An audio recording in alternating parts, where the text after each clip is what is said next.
Hello students, now we are going to continue our chapter number 11, the United Nations.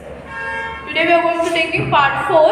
इसमें हमने इन part 3 हमने देखा था, लोगो देखे थे, उनके फुल फॉर्म लिखे थे और कुछ जो ऑर्गेनाइजेशन से स्पेशल ऑर्गेनाइजेशन उनका एक्सप्लेनेशन देखा था, जैसे कि UNICEF, FAO, world bank. Okay, now going to taking other one, cooperations of India to United Nations, that is in page number 91. Okay, page number 91 is going on, so pay attention on it.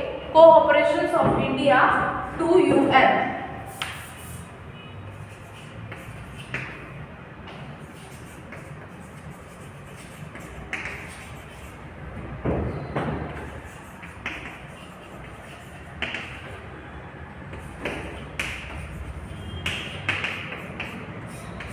मतलब United Nations का India कैसे United nation में India का कैसे cooperation था. Okay, मतलब हमारा part क्या है, इंडिया का पार्ट क्या है अबाउट द यूनाइटेड नेशंस, ये हम देखेंगे.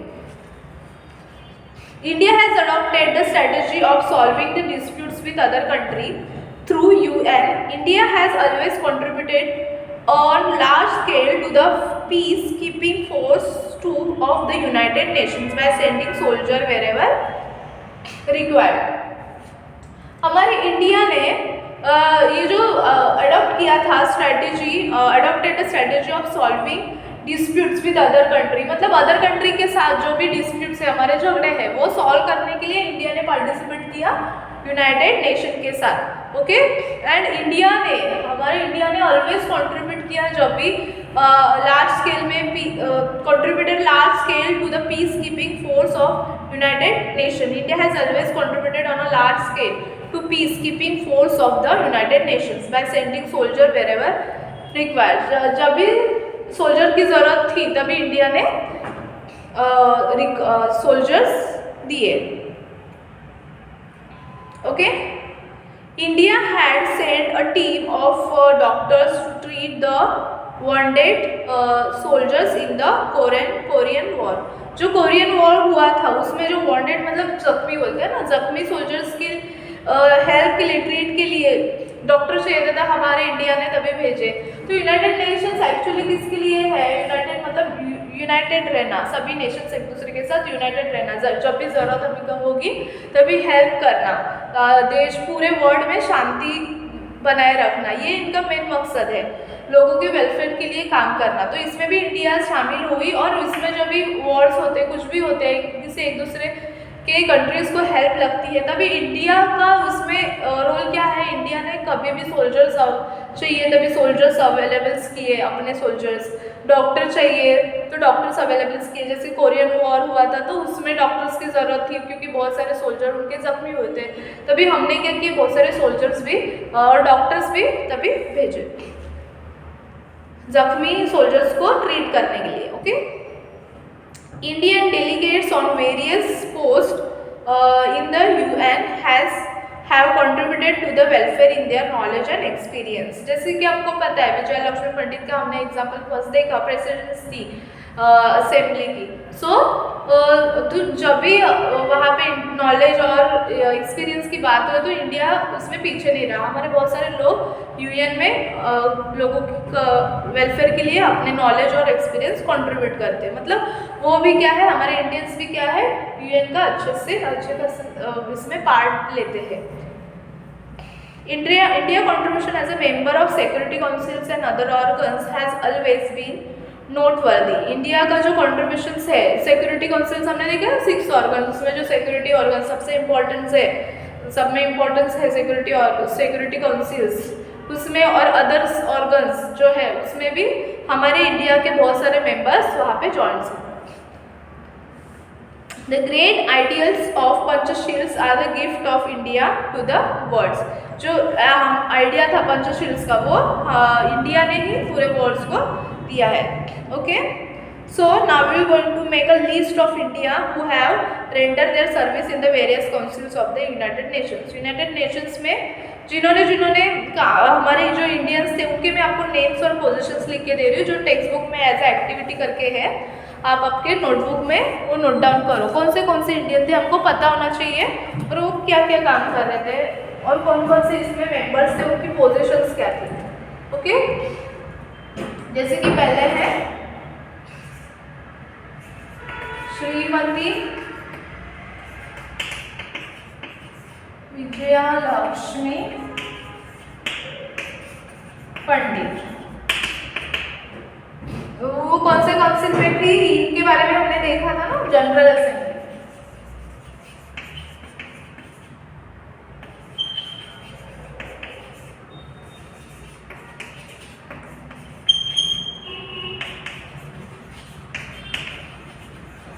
वो कौन से पोजीशंस में थी, तो प्रेसिडेंट्स के पोजीशंस। सेकेंड है डॉक्टर सर्वपल्ली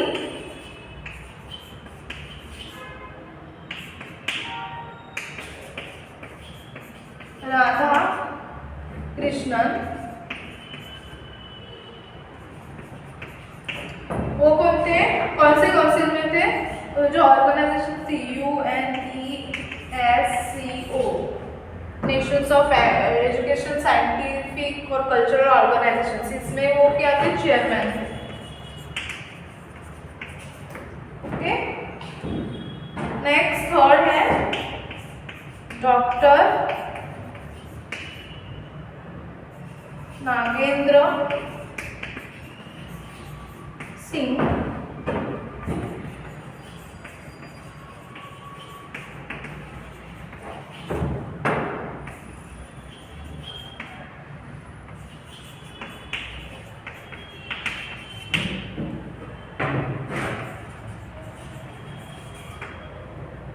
इसमें ये जज थे।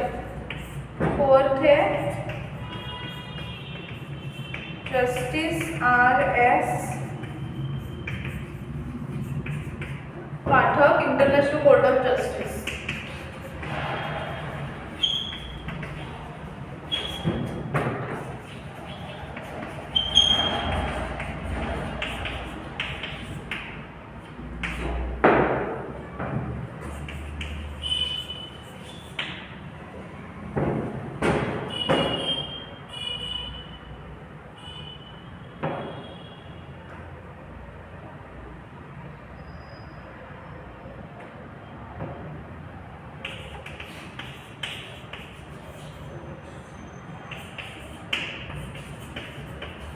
श्री बी रामराव,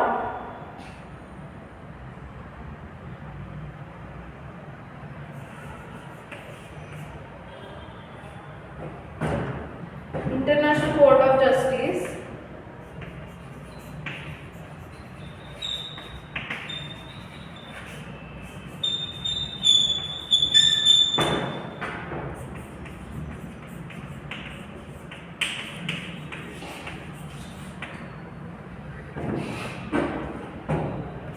ये जो सिक्स्थ है डॉक्टर होमी बाबा,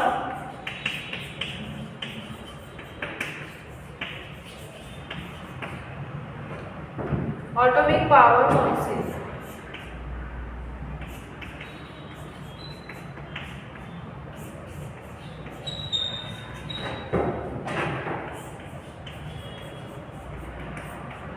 चेयरमैन।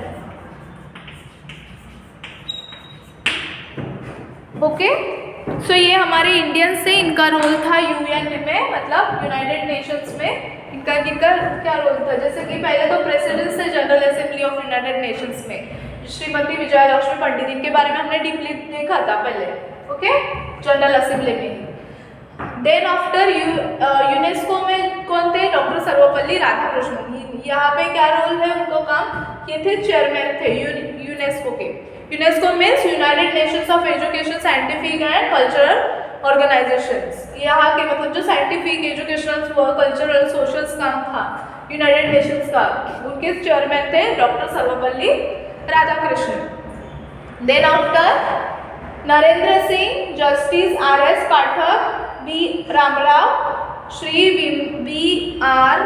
बी रामराव, ये कौन थे, सभी तीनों भी ये थे इंटरनेशनल कोर्ट ऑफ जस्टिस में, इन्होंने जज का काम किया था। Okay, so international court of justice, जैसे कि ये हमने देखा ना, ये कौन सा कोर्ट होता है, पूरे इंटरनेशनल लेवल का। जैसे कि हमारे स्टेट में, हमारे जैसे कि सुप्रीम कोर्ट मेन कोर्ट है दिल्ली में, ओके, तो वो हमारे कंट्री का ही देखता है। बट ये जो इंटरनेशनल कोर्ट ऑफ जस्टिस है, पूरे वर्ल्ड के कोर्ट ऑफ जस्टिस बोला जाता है। तो उसके जो जज थे वो हमारे इंडिया से 3 जन थे, Narendra Singh, Pathak and Ramrao, okay. And the last one is doctor Homi Bhabha. उनको तो पता है, वो एटॉमिक पावर्स काउंसिल के चेयरमैन थे, ओके। डॉक्टर होमी भाभा वो कौन थे, एटॉमिक पावर काउंसिल के चेयरमैन। इस तरह से हमारे इंडियंस का रोल है in the UN, United Nations में, understand. So this have been, you have to note down in your notebook. आपकी नोटबुक में नोट डाउन करो, क्योंकि ये टेक्स्ट बुक में नहीं है, आपको नोट डाउन करके लर्न करके रखना है, okay. Next point is ray of hope for human race, okay. Next point में यहाँ पे लिखती हूँ,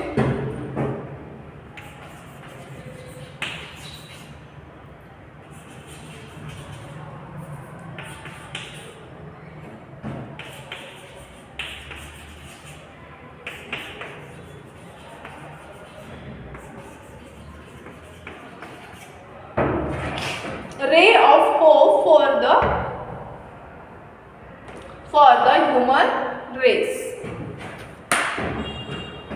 Now I am going to reading this, you have to pay attention on it. If all the countries of the world cooperate with United Nations, world peace can be obtained in the real sense. For this, it is necessary that every country resolve to stop the productions of deadly weapon. Crore of rupees can be saved if this race of increasing weapon in the country ends. This money can be used for the welfare of the people. Earth is only planet for us to live. Thus, human beings have to aim at achieving world peace and universal brotherhood. So, last point है ray of hope for the human race. इसमें यहाँ पे बताया है कि जैसे UN है, मतलब यूनाइटेड नेशंस, किसके लिए है, पूरे वर्ल्ड में पीस लाने के लिए यूएन बनाया, राइट। तो ये यूएन में सिर्फ थोड़ी ही कंट्री शामिल ना होके सभी वर्ल्ड के सभी कंट्री इसमें जब शामिल होंगे तभी क्या होगा, तभी मेन जो मकसद है पीस का वो सक्सेसफुल होगा। क्योंकि जब ये सभी कंट्री एक साथ आ जाएंगे तो जो भी उनके ईच अदर जो भी उनके डिस्प्यूट है, झगड़ा है, वो यूएन के तहत वो सॉल्व कर सकते हैं, ओके। क्योंकि दूसरी भी कंट्री जो भी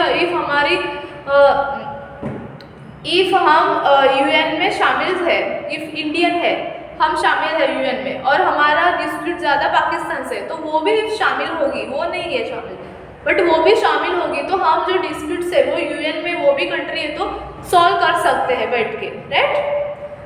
तो इससे क्या होगा, जो भी वेपन्स बनते हैं वो सभी यूज़ करने की ज़रूरत नहीं पड़ेगी, बिकॉज हम एक दूसरे का झगड़ा बैठ के सॉल्व कर रहे हैं, राइट। डिस्प्यूट्स हमारा हम सॉल्व कर रहे हैं बैठ के, किसी से भी रिलेटेड झगड़ा हो हम सॉल्व कर सकते हैं यूएन के तहत, क्योंकि उसका मेन मकसद ही पीस, मतलब शांति रखना, राइट। तो ये जो भी वेपन्स हम लोग बना रहे हैं एक दूसरे को मारने के लिए वो बंद हो गए, और उसी का जो भी मनी उनको बनाने की जो भी मनी पावर जो भी लगती है वो हम देश के भलाई के लिए, अच्छाई के लिए, एजुकेशन में, एजुकेशन में लोगों के अच्छाई के लिए, एम्प्लॉयमेंट में यूज़ कर सकते हैं, राइट। तो वही हमारा पैसा बच भी जाएगा और हम अच्छे से पीसली जी भी सकते हैं, राइट। बहुत सारे सोल्जर की जाने नहीं जाएंगे, शहीद नहीं होंगे सब, ओके। क्योंकि ये अर्थ ही ऐसा एक प्लेस है जहाँ पे हम लोग प्लैनेट, एक अर्थ ही एक ऐसा प्लैनेट है जहाँ पे ह्यूमन बीइंग का जीना पॉसिबल्स होता है, राइट। तो हम क्या करना चाहिए, यूएन में सभी देश शामिल होना बहुत ज़रूरी है। ऐसे यहाँ पे कहा है ray of hope for the human race. Understand? यहाँ पे दिया है देखो, crore of rupees can be save, crore rupees save हो सकते हैं इफ सभी जन यूनाइटेड नेशन में शामिल हो जाए। जो भी necessary that country resolve to stop the production of deadly weapons, जो भी डेडली वेपन्स बनाते हैं, बॉम्ब बनाते हैं, जैसे कि गन्स बनाते हैं, वो उनका सब स्टॉक होगा, वही रुपीस हमारे इसके लिए वेलफेयर के लिए यूज करेंगे, right? Because earth is the only planet to live us. Understand? Thus human being have to aims at achieving world peace and universal brotherhood. Get it? तो this is our end of the chapter. आपको समझ में आया United Nations मतलब क्या था, हमने क्या क्या सीखा इसमें?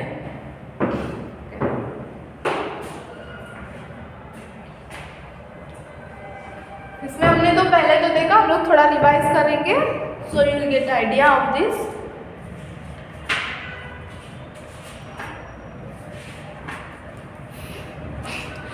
यूनाइटेड नेशंस में हमने क्या क्या देखा? फर्स्ट तो we have learns about the why do we need an international institution, हमें इंटरनेशनल इंस्टीट्यूशन की ज़रूरत क्या है, बिकॉज पीस और शांति के लिए, राइट? और formations of United Nations organisations, United Nations organisations का फॉर्मेशंस कैसे हुआ, राइट? जो हेडक्वार्टर था यूनाइटेड नेशंस न्यूयॉर्क में, ये दिख रहा है आपको। यूनाइटेड नेशंस कहाँ पे है? न्यूयॉर्क। सॉरी। बाद में भी learn about the objective of UN, UN के ऑब्जेक्टिव देखे हमने। ऑर्गन्स जो थे यूनाइटेड नेशन के 6 organ, secretaries, general assembly, security councils, international code of justice, trusteeships councils, economic and social councils, इनके बारे में हमने डीपली देखा, correct? Then after we learn about the general assembly. General assembly में हमारे इंडियंस कौन थे? प्रेसिडेंट्स, एज ए प्रेसिडेंट्स तो श्रीमती विजयलक्ष्मी पंडित। ओके, ये हमारे लिए अच्छी बात, बहुत गर्व की बात थी। Next we have learn about the security councils. What is veto? Veto सीखा आपने। वीटो मतलब क्या होता है? वीटो पावर मतलब क्या होता है? राइट टू निगेटिव वोट के लिए, डीने वोट के लिए। बाद में हमने को स्पेशल ऑर्गेनाइजेशन देखे यूनाइटेड नेशंस के, तो उनमें कौन कौन थे? WHO, यूनेस्को, ILO मतलब world labour organisations, UNICEF, FAO मतलब food and agriculture organisations, world bank, ये स्पेशल ऑर्गेनाइजेशन थे। ओके, और उनके हेडक्वार्टर कहाँ पे है? जेनेवा, जो कि स्विट्जरलैंड में, पेरिस, न्यूयॉर्क, रोम, वॉशिंगटन जो है यूएस में, यूएस का कैपिटल है वॉशिंगटन, राइट? देन आफ्टर हमने ये लोगोस देखे और लोगों का फुल फॉर्म देखा। ये लोगों के फुल फॉर्म क्या है? जैसे कि फर्स्ट था यूएन, फर्स्ट है UNO, WHO, UNESCO, ILO, UNICEF. Okay, ये सभी हमने लोगोस देखे, उनका फुल फॉर्म भी देखे। बाद में हमने देखा cooperations of India to the UN. उसमें हमारे यूनाइटेड नेशंस में कितने सारे मेंबर्स है, इंडिया के कितने सारे मेंबर्स है, उनके पोजीशंस क्या है, ये हमने देखा। ओके, कौन से काउंसिल में काम करते हैं, उनकी पोजीशंस कौन से। और लास्ट में हमने देखा hope for the human race, hope for the human race, ray the hope for the human race. इसमें हमने क्या देखा कि हमें यूनाइटेड नेशन में सभी देश शामिल हो, तो हमारे झगड़े हैं एक दूसरे के साथ हम बैठ के सॉल्व करें, तो जो भी वेपन्स है जो यूज़ हो रहे हैं एक दूसरे को मारने के लिए, वो कम होंगे। उसकी जगह पे हम लोग वो ही मनी लोगों के अच्छाई के लिए, कंट्री के डेवलप के लिए, वेलफेयर के लिए यूज़ कर सकते हैं। इसमें हमने ये लास्ट पॉइंट में देखा। अंडरस्टैंड?